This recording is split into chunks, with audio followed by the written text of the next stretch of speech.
Ready, I'm ready, we're here. Barry and I are wondering if you have a list of things you don't want to hear on a first date. Because I'm hoping you have a list of what you would like to hear on a first date, but we're going to talk about things that might be a big turnoff that we probably experienced personally. And then we'll talk about what we would rather you say or hear and ask for. So, Cece, put up the station. There we go. Thank you. I need it.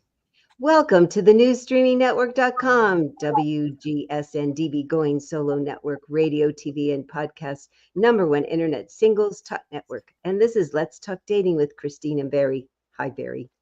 Hi, Christine. So, today. What a charged subject this could be, huh? And also cautionary tales as well. Yeah, because if you hear them, you might need to pause and ask some questions or think about it. Well, we talked in previous shows about how we recommend, and you said it several times, about pacing yourself, like not rushing into new romance and not saying, this is the one, so I'm going to dive in.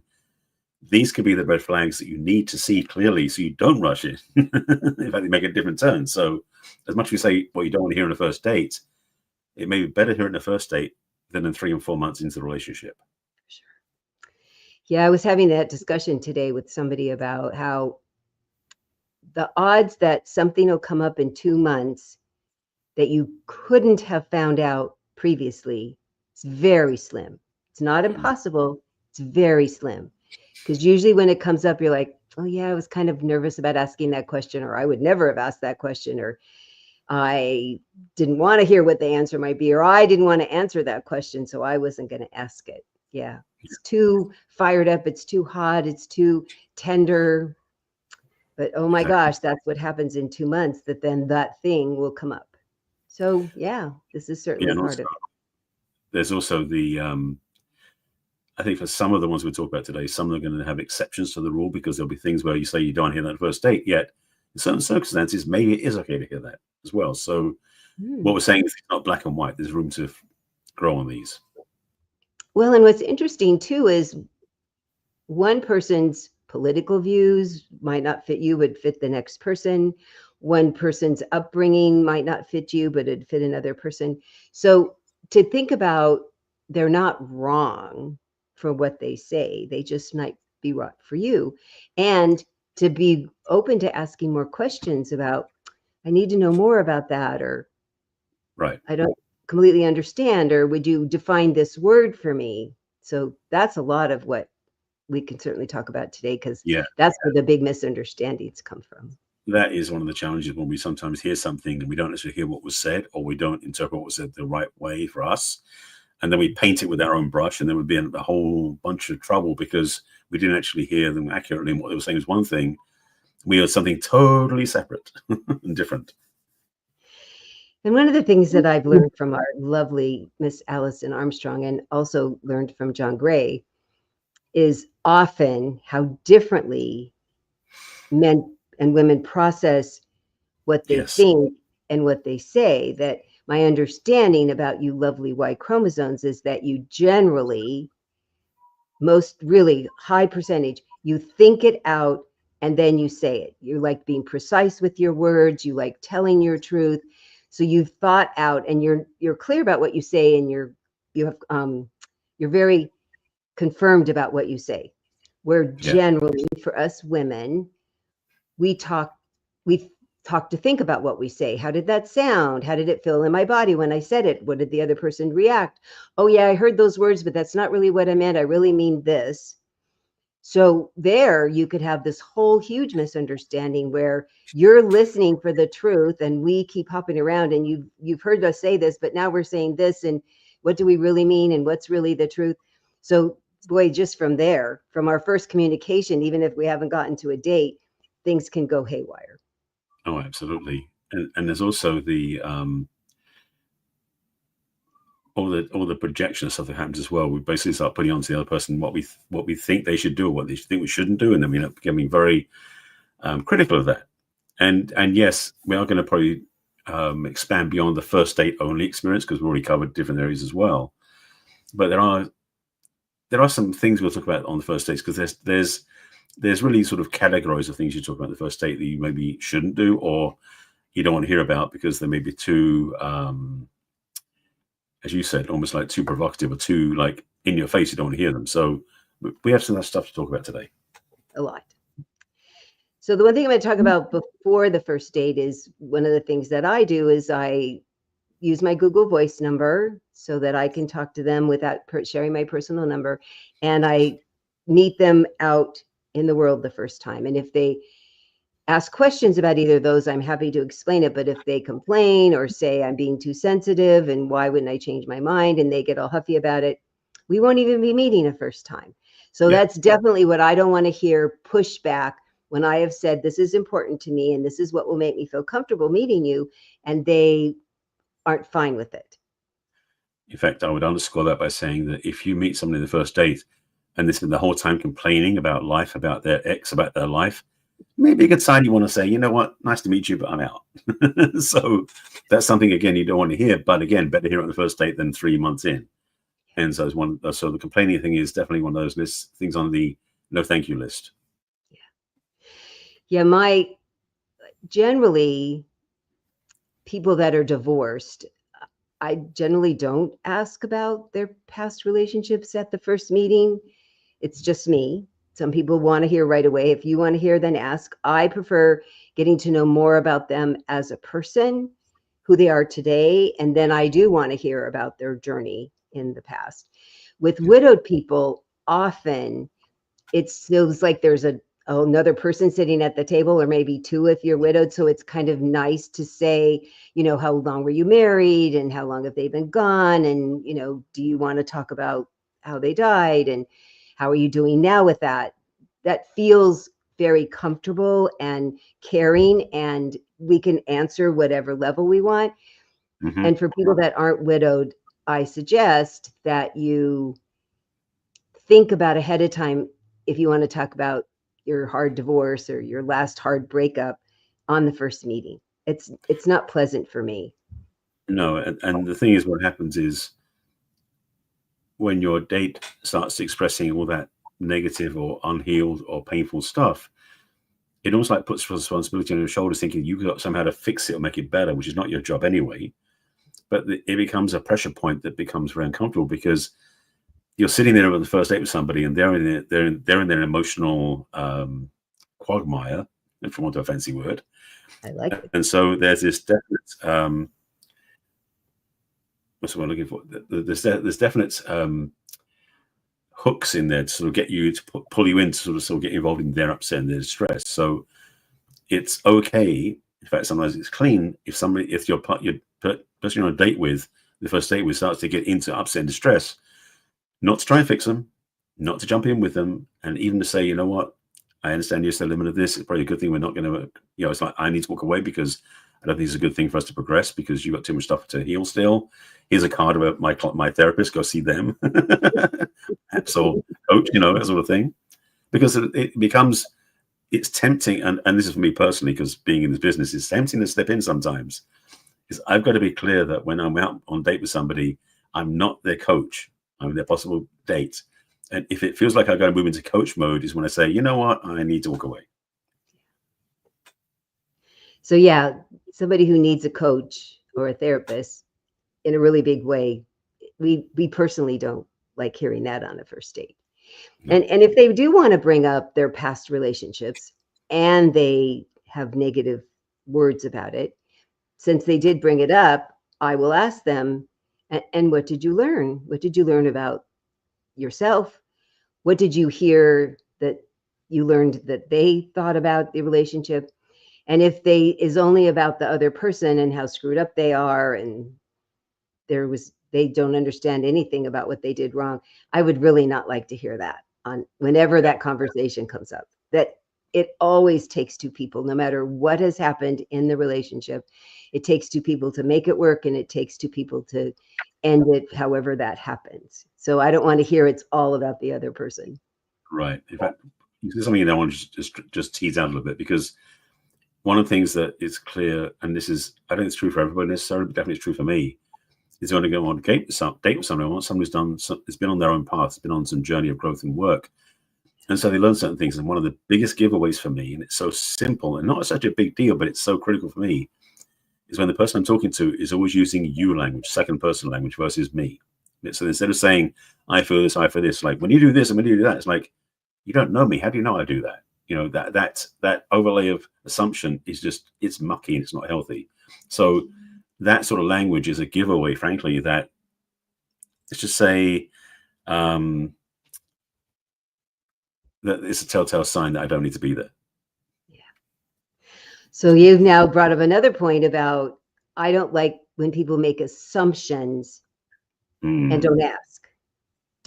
They make assumptions about me without including me in that conversation. So some men, when they find out what I do for a living, they're like, I think you could read my mind and that would make me really nervous. I know it makes you laugh, but they've said it more than one. And I say, well, what do you think I would be hearing if I read your mind? That would be kind of fascinating. And that kind of stops them. And I said, and I really think it would be cool to have that talent, because I bet I could charge even more money. People wouldn't even have to talk to me. I could just read their minds and then tell them what I thought about what they were saying.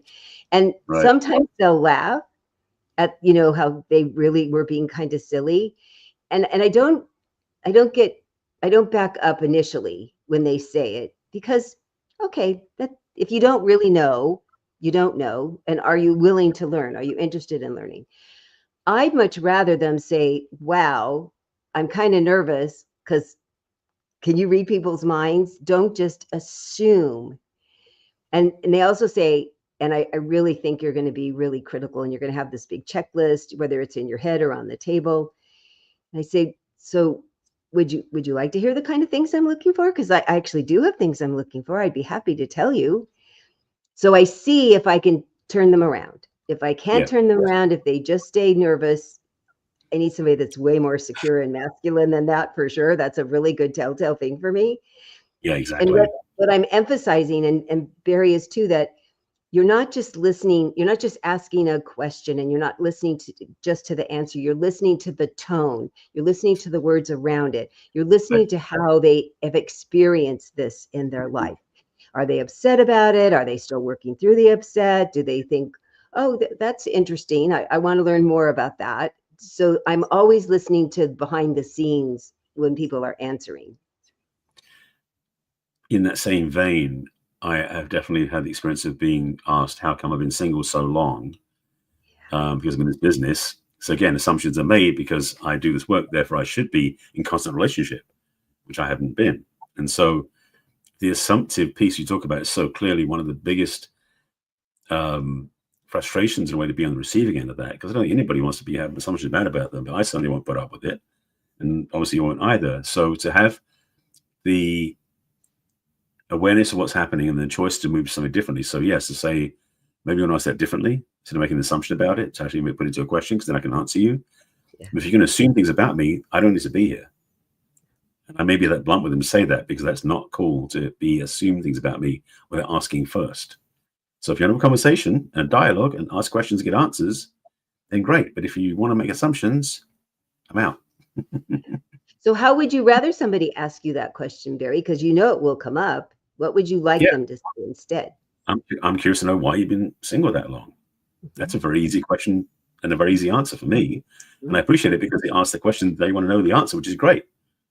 So, it's something that it's so easy to shift, but it's amazing that people don't. They sort of, because people in life in general, not just in dates, but tend to start painting the world around them with certain colors and pictures based on their reference points, not on anybody else's. So they don't have a curiosity or an interest in finding out how other people think or act or speak, because they're looking through their own lens, and that's all they have to work with. It certainly is one of the benefits when people sit with us. We're constantly curious to learn about them, and we're constantly asking I'm curious questions, and we really like it when you ask it back. Absolutely. Yeah. So also the thing that I would not like to hear on a date is if I have said out loud, I would like to start out as friends, but I'm absolutely looking for a committed long-term relationship, possibly marriage, still open about that. And they say, oh, yeah, I'm really just looking for something casual. I appreciate your honesty. And we had this conversation or I wouldn't have met you. And what made you change your mind? So curious. Might be me. Okay. Might be you change it overnight.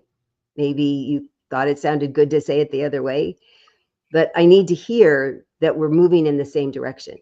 Doesn't make you a bad person, just not for me. Because I'm not interested in something casual. I'm just not. So it's good to get that out of the way pretty quickly. It's one of the things I do talk about either before we've met for sure, or certainly to confirm when we're there, because I've had people say something different when I met them. Absolutely. The number of, well, I say this, the number of different experiences I've had with people has been interesting. It's given me fodder for my own understanding and perception too, and also working with clients, same as you have, to really learn where people are coming from, become very curious about this and what's happening. There's a piece in there too that's going to come back to me a second. Sorry, it was just like disappears, like come back. is the impatience or even desperation that shows up, because it's kind of what I was bringing more what you were saying. Is this? It isn't as easy, I think, for people, especially as they get older. Maybe easier. I'm not sure, but I think there's exceptions for all the age ranges, where the first date means 17 things beyond it, rather than just being on the first date. Yeah.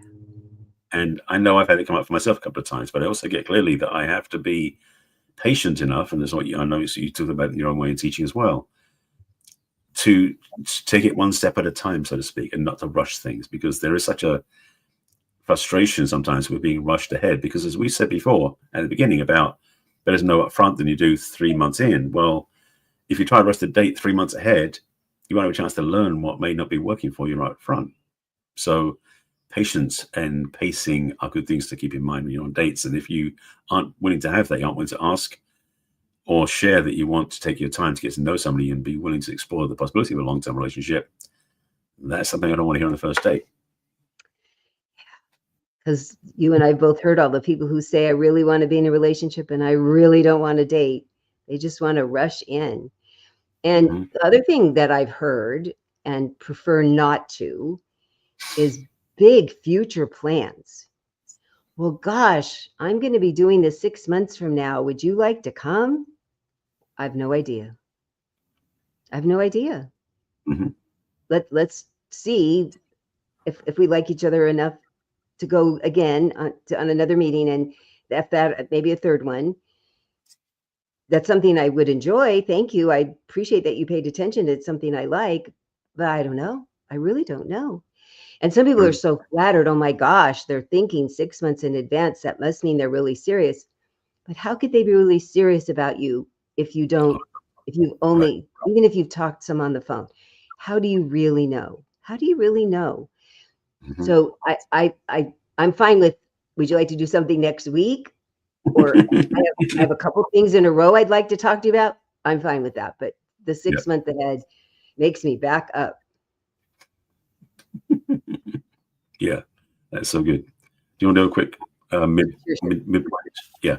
Yes. So if this is piquing your interest and you think you just have to talk to Barry R about it because you've had people say this stuff, or you put your foot in your mouth and said this kind of stuff, and you'd like to have alternatives, the best way to reach me is to go to my website, which is www.theperfectcouch.com. Scroll to the middle of the page.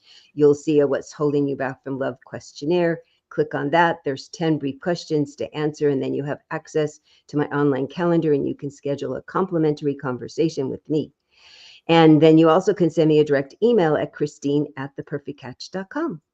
And how do they get a hold of you, Barry? Well, similar to Christine, either way, you can get in touch with me through my website, and that also lets you have a chance to get on my calendar. So it's about, actually, it's top of the screen on my website. Different place on my websites. The top of the screen on my website is a button that says Let's Chat, or Let's Have a Conversation. Click on that, and that will take you through to a form you fill out. Actually, my calendar first, then a form you fill out to get on my calendar. And I'll give you some clarity where you are and what you're looking for, and we can have a conversation. And like Christine, you can drop me a direct email at barry@barryselby.com. Great. So we're going to take a brief moment to go to the commercial of our wonderful station that broadcasts our podcast, and we'll be right back to talk about what you don't want to hear on a first date. See you in a moment.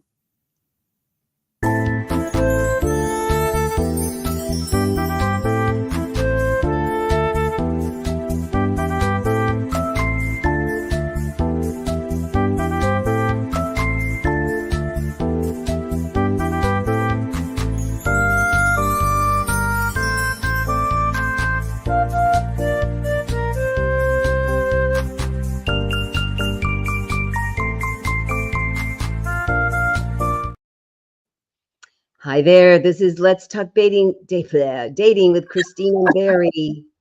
And today, whatever it is, we could talk about betting, I guess. And what you don't want to hear on a first date, maybe not about betting.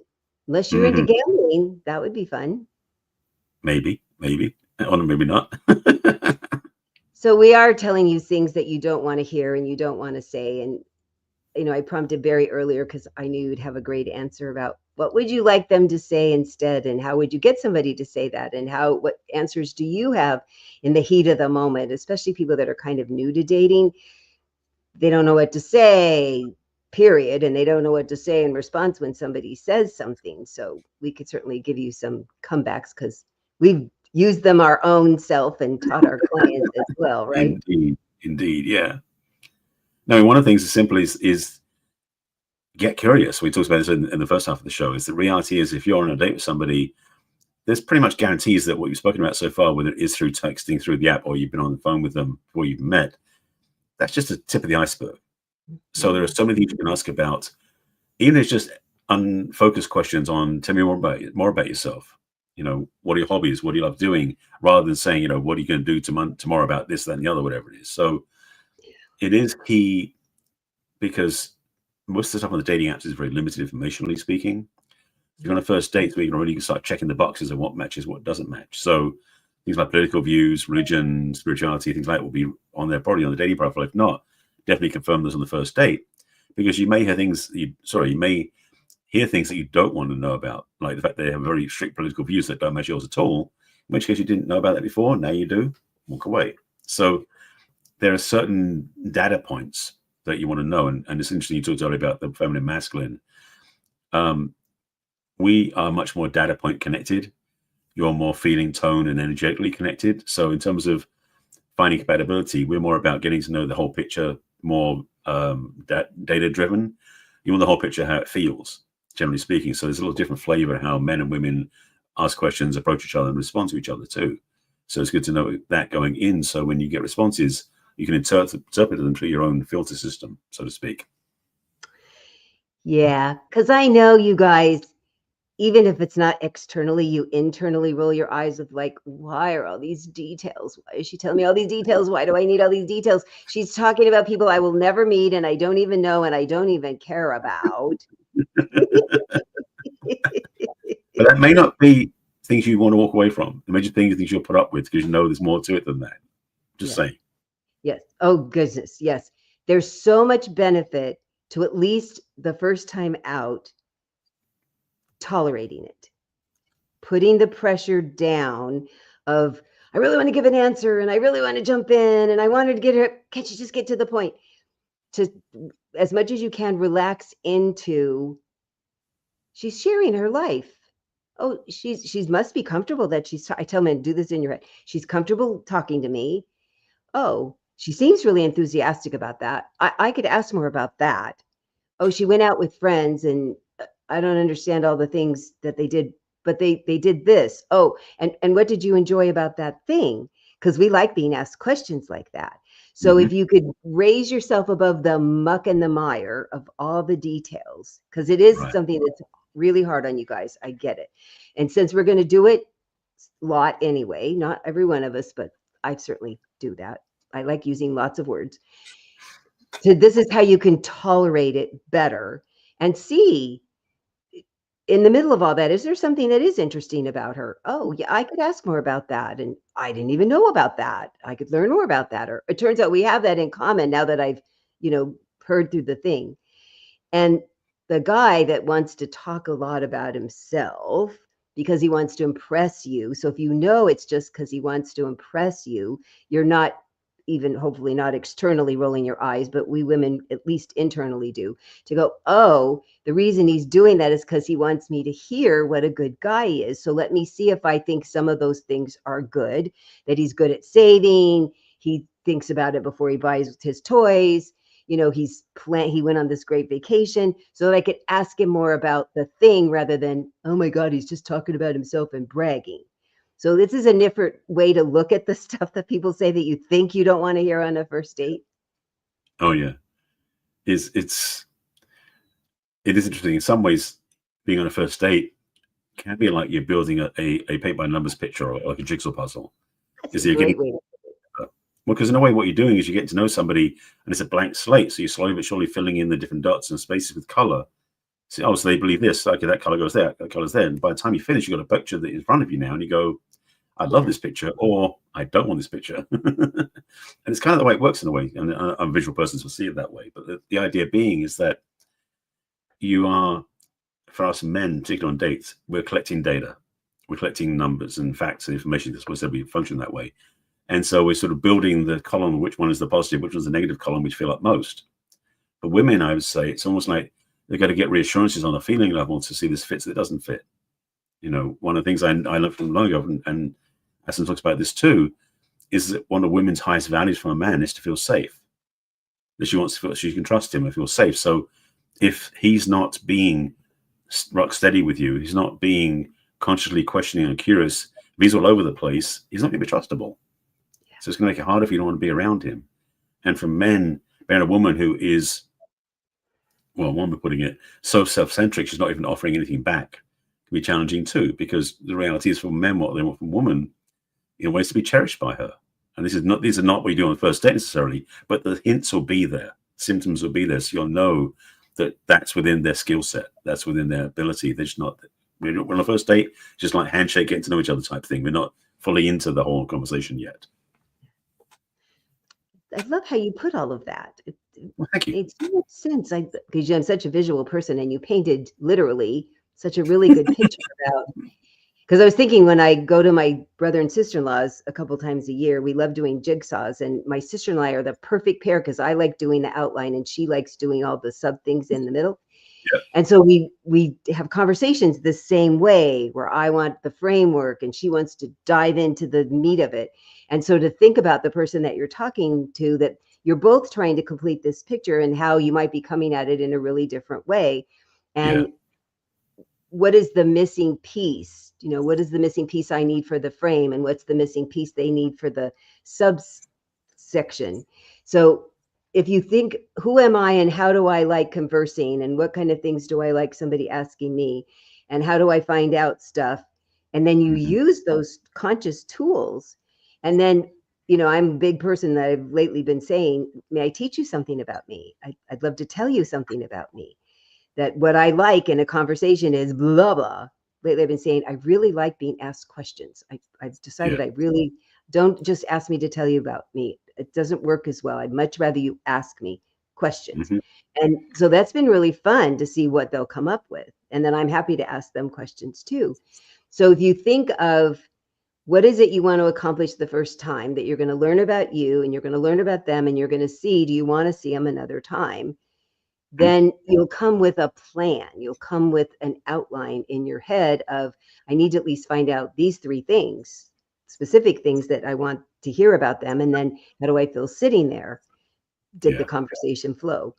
And so if you're looking for the things that didn't work, those would be the things that you'd say, yeah, don't want to see them again. I learned that I need to ask some of these questions even more ahead of time. Yeah. It is surprisingly simple, but it's so much people miss that because they don't really think about, well, because the challenge, a lot of people are predisposed to fantasy, to the vision of what's possible, and they don't actually do any data point checking to get to fact check for themselves that what they're walking into is not what they really want. And so, as you said, absolutely, to pre-plan or to consider what you want to ask and what questions are important to you, what are the 3 or 5 focus points that you must know about to really know that it's worth proceeding with this person. And any one of those answers that comes back as a negative, which you don't want to hear, is clearly you don't want to be in this date with this person. So it's okay to say no and walk away. That's one of the biggest things about first dates. They're not a requirement you must proceed. Ideally, they will if it's the right match. But the more you say no to the ones that don't work, then the better off you'll be to find ones that do work.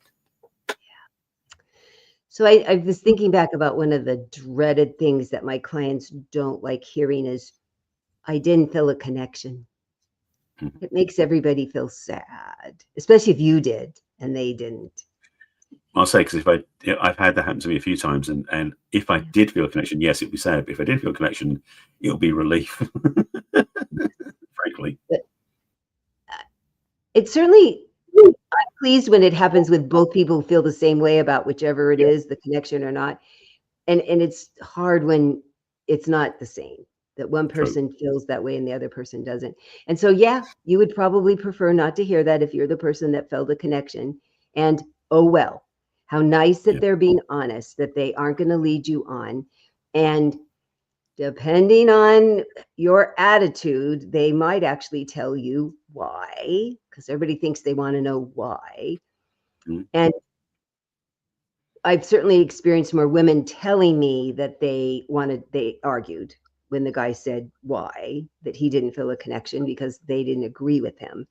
And then lately I heard something that Alison Armstrong said that I hadn't really thought about, but it made so much sense, that when you talked about how we need to feel really safe around you, when you disagree with us, we automatically don't feel safe.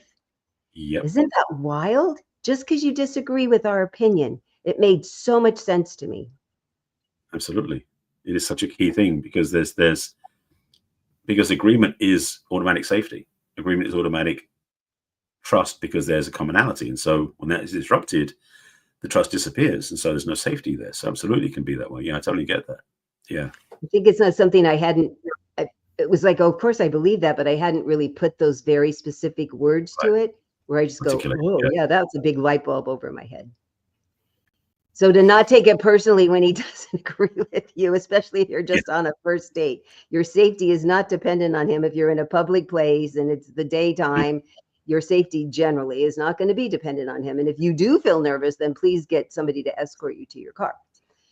But in fact, I really thought that was interesting, because how you react to somebody disagreeing could really tell you a lot about yourself.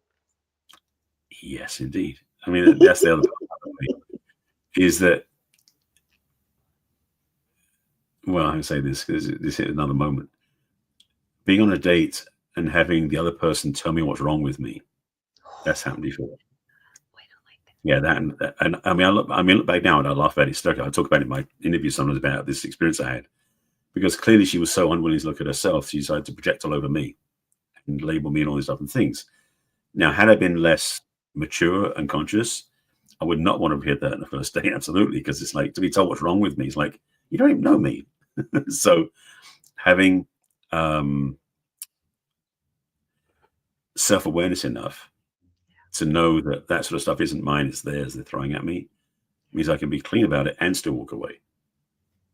Yeah, the thing where they're pointing at one finger, but they're not looking at the three fingers going back. Yeah, my goal each time that we aren't a match is to say, what about me, when I've learned about them that I think I'm not a match for them? I'm really clear about why I'm not their person, because I know me really well.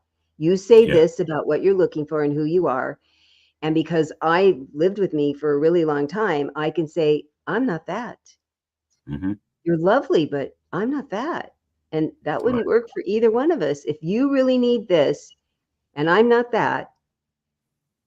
So rather than telling them that I think they're wrong for being that way, because they'll be right for somebody else, I'm happy to own that I'm not right for you. And this is why. And generally, I tell you, the majority of the time, that's gone over way better than, this is why you're not a match for me. Right. And I mean, it's the thing, this is the fun part in a way, is first dates are there's so much weight on them for so many people. And yet the good news is on the first date is it's the least invested time before you can say yes or no. Because when you're on a second date, there's a certain weight that started being added, a certain responsibility, and a certain investment there. But if on the first date you go, this isn't working, those things you don't want to hear on a first date could be the best news possible, because it gives you the freedom to walk away and to be clean enough to go, you know what, this doesn't fit, this doesn't line up, doesn't match, whatever it is, I'm choosing out. And that becomes the gift, in a way, that can happen with that. So even though these are certain things you don't want to hear on a first date, there's a gift in every one of them. Yeah. Work diligently to not take things personally on the first date. Yeah. Because often it is them and their stuff. And then look at what was your stuff that you had a reaction to it, and maybe talk to somebody like us about your reaction and how not to have that happen next time when you're giving so much importance and weight to this person that you just met for the first time. Even if you've talked on the phone, this is really your first in-person thing, and why what they said upset you so much, to get a little more benign about a stranger saying something that, wow, yeah, maybe that is me and I'll work on it, but yuck, or that isn't even me at all. So that's a thing that they could talk to you and I about, huh? Absolutely. Speaking of. Yes. So how to do that. So again, go to my website, www.theperfectcatch.com, scroll to the middle, click on the questionnaire, book an appointment with me. It's complimentary. Happy to have a personal, private conversation. You can also send me an email at Christine@theperfectcatch. And while you're hanging out on my homepage, you can scroll to the bottom of the page and find all my social media links of Facebook and LinkedIn and Instagram and Twitter and Pinterest and our wonderful YouTube. I think we're getting close to 240 now, Mr. Barry. You can also join my mailing list, and you'll get a repeat of the podcast from each week, as well as find out what's going on in my world. And if you go to the very top of my website, you can click on my ebook, and it's a free dating advice book. It's just a little tiny book that gives you lots of dating advice. All I ask for is a review of what you thought about it after you read it. And Barry, please tell people how to get a hold of you. Again, similar to Christine, I have a website and a few other things too. So on my website, as mentioned at the midpoint, top of the screen is a Let's Chat button, which you can click on to get on my calendar, have a conversation with me same way, and go through everything as well. At the bottom of the screen is an option to join my email list. So if you want to jump in and become a follower on my email list, you can do that right away. Just put your name and email in there, and you where you go. The middle of the screen is one of my the first two quizzes I have. I created these quizzes because it became clear that I wanted to really discover from my prospective clients what works, what doesn't work, and what's lined up. So in the middle of the screen is an invitation to take a quiz, which is really your relationship readiness assessment. It basically is, are you ready to go on a date? Are you ready for a relationship? What might be in the way? It covers a few areas that really bring to sharp relief what's lining up, what doesn't line up, and you'll get yourself some feedback on it. You'll get an email that's specific to what you've scored as to what your next steps are and how it best work for you. So definitely take the quiz. Also, as I mentioned, there's a second quiz, which you can't get to through the navigation, but if you go to barryselby.com/self-quiz, as written at the bottom of the screen there, that is actually a self-assessment, because really, if you're in a relationship or looking to be in a relationship, you need to know where you are in your own relationship with yourself. And I really got clear about that in my work. That's why I do a lot of work with self-relationship. So the self-relationship assessment is a much deeper review than the other quiz. And it goes through 7 different areas of your life and your own relationship with yourself to navigate where you are and what's not working, what is working. And frankly, you might discover some things that are in the way for you. So take that quiz at your own risk. You might discover some good things about yourself, and also an invitation to work with me as well. Additionally, on my website is my book, which has been out for quite a while now. But if you go to my book page, or barryselby.com/book, at the top of the screen is an audio track, which is it's about 12-minute review of my book by 2 AI-generated voices. And it's definitely AI-generated. There's a couple of glitches in there, but worth listening to. But it gives you a broad strokes review of what my book is about and how it works for you. So if you want to get my book, listen to that first. Then you go and get my book on that page, either through Amazon or through the download from my website. And social media-wise, just cover that as well. You can find me on all the platforms under my name, Barry Selby. So YouTube, Facebook, LinkedIn, Pinterest, Blue Sky is Barry Selby. And then on Instagram and Threads is The Real Barry Selby, because that one has changed my account. So The Real Barry Selby there is Barry Selby everywhere else. And you can watch us live every week here at 1 o'clock Pacific and 4 o'clock Eastern. And then if you'd like to watch us afterwards, you can watch us on Roku or YouTube on your TV or your devices. And if you'd like to just listen to us and take us with you, how do they do that, Barry? Yes, the good news is now our show is also put out on the podcast platforms. So if you're a podcast listener on Spotify or on Apple or on any of the platforms that we do podcasts on, you'll find Let's Talk Dating. So you can listen to us wherever you go, and you can take us with you when you can't look at a screen. So if you're driving or hiking or riding a bike or shopping or anything like that, you listen to our shows. And as Christy mentioned, we're almost up to 240 episodes. So you could binge us for days if you wanted to. It'd be worth it. I think so. So we'd love for you to like us and review us and share it with your friends and family who are having challenges with their dating and relationships too. Yeah. And we'll be back again next week with another interesting subject to make your dating and relationship more happy and successful. We'll see you then. You take care of yourselves. Bye for now.